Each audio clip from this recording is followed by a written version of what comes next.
वज़ीर-ए-आज़म शहबाज शरीफ ने मुल्क में अमन के क़याम के बगैर तरक्की का ख्वाब शर्मिंदा ताबीर होना नामुमकिन करार दे दिया। काबीना से खिताब करते हुए उनका कहना था कि दहशतगर्दी ने बहुत तेजी से सर उठाया है। खैबर पख्तूनख्वा और बलूचिस्तान में दहशतगर्दी के खिलाफ जंग जारी है।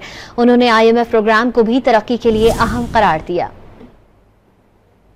दहशतगर्दी जो है उसने बहुत जोर से फिर सर उठाया है और KP में और बलूचिस्तान में जो इस वक्त दहशतगर्दी के ख़िलाफ़ जंग जारी है, उसमें हर रोज़ हमारे जवान, पुलिस के जवान, पुलिस के अफसर, अफवाज पाकिस्तान के जवान, उनके अफसर शहादतें दे रहे हैं, चाहे वो KP है या बलूचिस्तान है।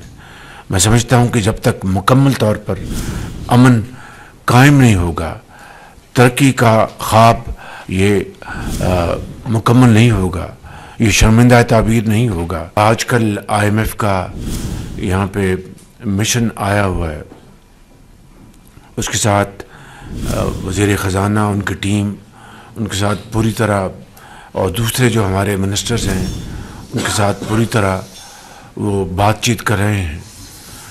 ये प्रोग्राम हमारी जो तरक्की के लिए मैं समझता हूँ कि इसलिए अहम है कि हमने अपने जो federal reserves, inflation, core inflation, आपका जो बैंकिंग जो सिस्टम में जो आपका पॉलिसी रेट, उसमें कमी, ये तमाम चीज़ें इसके साथ जुड़ी हुई हैं।